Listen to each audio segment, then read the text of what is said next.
Nobody tells James Brown to stop. Not record executives, not doctors, not the calendar itself. That's what his band members whispered to each other backstage at Humboldt State University on August 21st, 2006. As they watched the Godfather of Soul prepare for what would become his final American performance. 800 seats.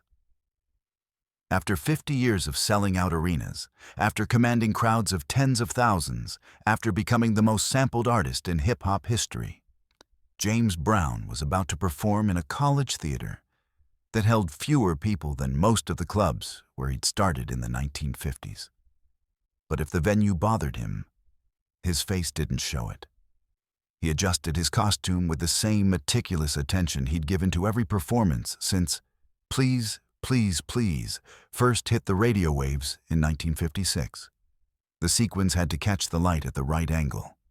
The cape had to fall with perfect timing. The microphone stand had to be exactly 18 inches from center stage. These rituals had defined his career, had separated James Brown from every other performer who claimed the title of greatest. And tonight, in this small campus theater in Northern California, with college students who barely remembered the civil rights movement filling the seats, James Brown was going to prove something. What exactly, even he couldn't articulate. Maybe that age meant nothing. That legacy wasn't about numbers, that the hardest working man in show business didn't have a retirement plan. Or maybe, somewhere in the part of his mind he never shared with anyone, he was proving something darker. That if he stopped moving, stopped performing, stopped being James Brown the icon, he might have to face James Brown the man. And that man was tired in ways that sequins and spotlights couldn't hide anymore. If you want to understand how legends fall, how icons fade, how the brightest lights eventually flicker and dim, then stay with this story. Subscribe to this channel because what happened in the final months of James Brown's life reveals truths about fame, mortality, and the price of being the greatest that nobody talks about. This isn't just about music. This is about what happens when the body betrays the will, when the stage becomes a battlefield, and when a man who spent his entire life moving forward finally runs out of road. The Oxegen Festival at Punchestown Racecourse in Ireland on July 8, 2006, drew 80,000 people, and James Brown performed on the main stage right after The Who had finished their set. Festival organizers had been nervous about the billing, not because they doubted Brown's draw or his legend, but because they had seen him during the sound check that afternoon, and what they saw didn't match the reputation. He moved slower. His voice, during the brief test of the microphone system, had a rasp that went beyond his trademark growl into something that sounded like pain. His band members, the musicians who had traveled the world with him and knew every note of every song by muscle memory, exchanged glances that communicated concern without words. But then the sun went down and the stage lights came up, and James Brown walked into that spotlight like he was 30 years old again.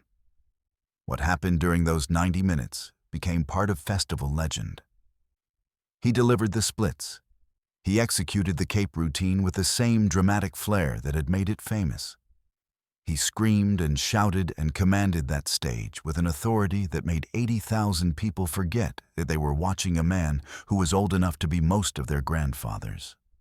But backstage, after the crowd had roared its approval and James Brown had taken his final bow, his longtime saxophone player Maceo Parker stood in the wings watching Brown walk off stage, and later told a journalist something that wouldn't make sense until months afterward. He said Brown moved like someone who knew time was running out, like someone who was trying to fit an entire career into one performance because he wasn't certain there would be another one. The sound check at Fort Mason in San Francisco on August 20th revealed what Charles Bobbitt had been dreading for months. Brown's voice was failing. Not completely, not in a way that would be obvious to casual listeners, but in ways that mattered to professionals who understood vocal technique and breath control. The screams that had defined his style, the rapid-fire staccato delivery that had made his voice an instrument as important as any horn in his band, required physical capacity that Brown's 73-year-old body was struggling to provide. His personal physician had examined him 2 weeks earlier and found troubling indicators: blood pressure irregularities, respiratory concerns that suggested something more serious than a lingering cough, early signs of the congestive heart failure that would eventually kill him, though nobody was using those words yet because James Brown wasn't listening to diagnoses that suggested limitation. The performance felt like goodbye. The way he lingered on certain notes, the way he looked out at the crowd between songs, his face showing something that might have been satisfaction or might have been something sadder. The way he seemed to be memorizing the moment, storing it away for later. Charles Bobbitt watched from the side of the stage and felt certainty settle over him like a weight. This was the last time James Brown would perform on American soil as a healthy man. Not the last time he would perform, because James Brown would continue booking shows until his body physically prevented him from taking the stage. But the last time he would deliver a full performance without the shadow of serious illness, making every movement a calculated risk. The next day, August 21st, Brown performed at Humboldt State University in Arcata, California, in an 800-seat campus theater that seemed almost comically small for an artist of his stature. But James Brown treated that performance with the same meticulous preparation he had given to Madison Square Garden and the Apollo Theater, and every major venue he had ever commanded. The college students who filled those seats had no idea what they were witnessing. They saw a legendary performer doing his legendary show. They didn't see the exhaustion that settled over Brown the moment he stepped off stage. They didn't hear the conversation between Brown and his doctor that happened in the dressing room afterward, the discussion about upcoming shows and whether they needed to be reconsidered. They didn't witness the moment when James Brown, alone in his hotel room that night, might have allowed himself to acknowledge what his body had been trying to tell him for months: that he was running on willpower and legacy and the sheer refusal to accept limitations that age and illness were imposing whether he accepted them or not. October 27th at the Roundhouse in London for the BBC's Electric Proms captured something complicated on camera. James Brown delivered a performance that was simultaneously triumphant and heartbreaking, powerful and fragile, the work of a master who still understood exactly what he was doing, even as his body struggled to execute what his mind commanded. He moved across that stage with determination that seemed almost angry, like he was fighting an opponent that only he could see. His voice cracked on notes that he used to hit with ease, then soared on others with the full power of his prime. The band, musicians who had played with Brown for decades, compensated without making the compensation obvious, covering gaps that younger listeners wouldn't notice, but that professionals understood immediately. Backstage after the performance, Brown sat in his dressing room for nearly an hour before he had the energy to change out of his stage clothes. Charles Bobbitt brought him water and watched his boss drink it with shaking hands that had nothing to do with adrenaline and everything to do with exhaustion that went beyond normal post-performance fatigue. They had shows scheduled through November and into December. Small venues, mostly, because the major festival season was over and winter bookings were always lighter, but still performances that required travel and preparation and the physical capacity to deliver what audiences expected when they paid to see James Brown. Bobbitt had been making quiet calls to doctors in different cities, arranging for Brown to be examined without the publicity that would come from checking into a hospital or canceling shows. Because canceling shows wasn't something James Brown did. Even now, even with his body sending increasingly urgent signals that something was seriously wrong. November 2006 brought his final televised appearance, his induction into the UK Music Hall of Fame. Brown arrived looking thinner, but he smiled for the cameras and maintained the public image of the Godfather of Soul who was still vital, still relevant. Nobody watching would have guessed that he had spent the previous week dealing with respiratory issues his doctor had described with words like concerning and potentially life-threatening. Charles Bobbitt had been carrying a secret that he wouldn't share until years later. A piece of information that explained everything about those final months and nothing at the same time.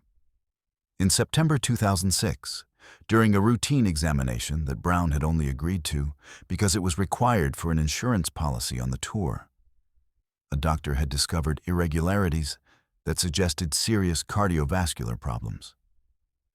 The doctor had recommended immediate hospitalization and comprehensive testing.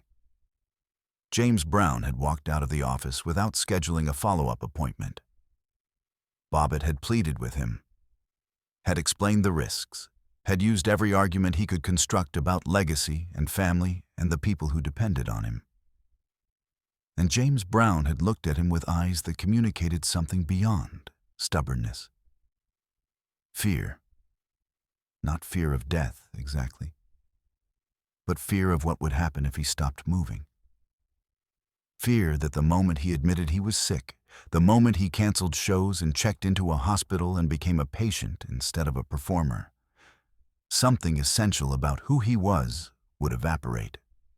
That James Brown the icon would die before James Brown the man. And he wasn't ready for that particular ending. The cough that had started as an annoyance in November 2005 had progressed into something that interrupted conversations and woke him up at night. The shortness of breath that he had attributed to age and the natural consequences of 50 years of physical performance had become severe enough that walking from his hotel room to the tour bus required rest stops. His appetite, never particularly large, had diminished to the point where concerned band members were bringing him food and watching to make sure he ate something, anything, before shows. But James Brown kept performing, kept showing up to venues, kept delivering the cape routine and the splits and the screams that audiences expected because that's what the hardest working man in show business did. He worked until he couldn't anymore. December 23rd, 2006, James Brown had a dental appointment in Atlanta for implant work that had been scheduled for months. He arrived several hours late, which was unusual for a man who had built his career on punctuality and professional discipline. His dentist, Dr. Robert Westbrook, took one look at him and made a decision that probably extended Brown's life by exactly 2 days. Instead of performing the scheduled procedure, Westbrook told Brown that he needed to see a physician immediately, that his color was wrong, that he looked weak and dazed in ways that suggested something far more serious than dental problems. Brown protested, had appointments to keep, shows to prepare for, a New Year's performance that was already advertised. But Westbrook insisted with the kind of firm authority that even James Brown's pride couldn't completely ignore. The following day, Christmas Eve, Brown checked into Emory Crawford Long Memorial Hospital in Atlanta for what he thought would be a brief observation period. A few tests, some medication, then back to work because stopping wasn't in his vocabulary and never had been. The hospital staff who admitted James Brown that day later told reporters that he seemed confident he would be discharged in time for his New Year's shows, that he talked about his schedule and his upcoming performances with the certainty of someone who had spent his entire life bending reality to match his will. And maybe that's what makes what happened next so devastating. Not just that he died, because everyone dies eventually, but that he died believing he would walk back onto a stage. That his body's final betrayal came while he was still making plans, still booking shows, still refusing to accept the limitations that mortality imposes on even the greatest among us. James Brown died at 1:30 in the morning on December 25, 2006, of congestive heart failure resulting from complications of pneumonia. He was 73 years old. Charles Bobbitt was there. So was Brown's partner, Tommy Ray Heine, and his son James Jr. The hospital staff had done everything medical science could offer, but Brown's body had simply reached the end of what it could endure. Decades of brutal touring schedules, years of physical performances that would have destroyed younger men. The accumulated damage of a life lived at an intensity that most people can't sustain for even brief periods. His heart, the organ that had powered every scream and every dance move and every performance across 7 decades, finally gave out. But even in death, James Brown maintained the dramatic timing that had defined his career. Christmas morning, the day when millions of families were gathering for celebrations, when radio stations traditionally played festive music, when the world's attention was focused on joy and tradition and the kinds of gatherings that James Brown, with his complicated family history and his devotion to performance over personal relationships, had rarely experienced. His death became instant international news, cutting through Christmas festivities with bulletins that felt like personal losses to people who had never met him, but who had built parts of their identities around his music. Michael Jackson called him the greatest entertainer of all time. Mick Jagger credited him with teaching the Rolling Stones how to perform. Hip-hop artists acknowledged that their entire genre existed because James Brown had revolutionized rhythm. Looking back at those final months, at the performances between Ireland's Oxegen Festival in July and that small campus theater in California in August, at the BBC show in October, and the quiet struggle through November and into the final December, what becomes clear is that James Brown died exactly how he lived, on his own terms, refusing to quit, pushing his body past reasonable limits in service of something he believed was more important than physical comfort or medical advice, or the natural process of aging. He spent his final months on stages because that's where he believed he belonged. Not in hospitals, not in retirement, not fading quietly into comfortable obscurity the way the music industry expected its legends to disappear once they passed their commercial prime. He performed until his body made performing impossible, and then he died within days of being forced to stop. There's something almost poetic about that timing, something that speaks to the relationship between identity and action, between who we are and what we do, between the icon and the man beneath the sequined costume. The 800 people who watched James Brown perform at Humboldt State University on August 21st, 2006, witnessed something more significant than they realized at the time. They saw the last American performance by an artist who had changed music more profoundly than almost anyone in the 20th century.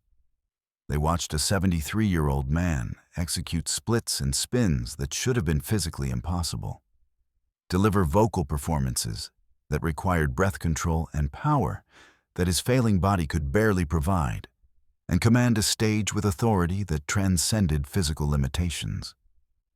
They saw James Brown at his most essential, not his most powerful, not his most energetic, but his most essentially himself, refusing to stop, refusing to slow down, refusing to accept that time and illness and mortality applied to him the same way they applied to everyone else.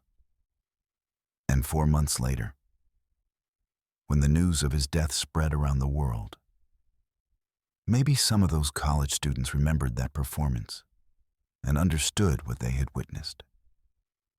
Not just a concert, but a defiant act of will. A man choosing performance over preservation, legacy over longevity, the stage over safety. James Brown died because he lived the only way he knew how, all out, all the time. The hardest working man in show business, until the very last moment when his heart decided it was time to stop working. The memorial services held in New York and Augusta drew thousands.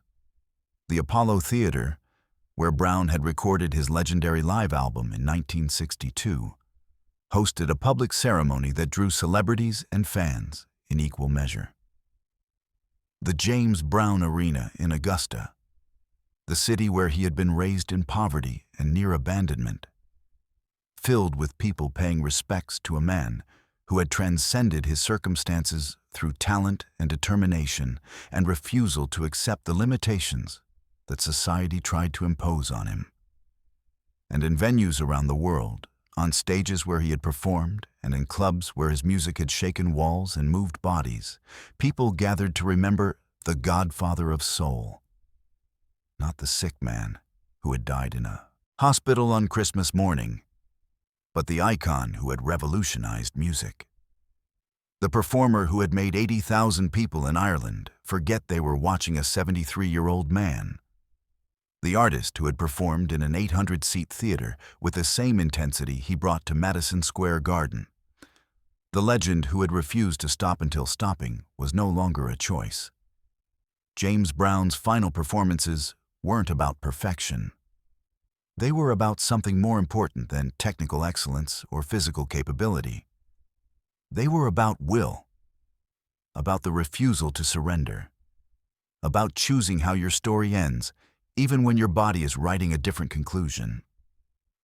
Those final months, from the summer festivals through the autumn shows and into the December that he didn't survive, represent everything that made James Brown both impossible to work with and impossible to replace. He was demanding, stubborn, unwilling to compromise or accept advice or acknowledge limitations. And those same qualities made him the greatest performer of his generation. The artist who changed music, the man who died exactly how he lived, on his own terms, refusing to quit until his heart made the decision for him. The last concert at Humboldt State University wasn't his greatest performance, but it might have been his most important, because it showed that even at the end, even with his body failing and his time running out, James Brown was still James Brown, still the Godfather of Soul, still the hardest working man in show business, still refusing to stop until he absolutely had to. And when he finally stopped, 4 months later on a Christmas morning that seemed cosmically designed for maximum dramatic impact, he left behind a legacy that would outlive everyone who mourned him. Because legends don't really die, they just stop performing. And James Brown performed until the very last moment he possibly could.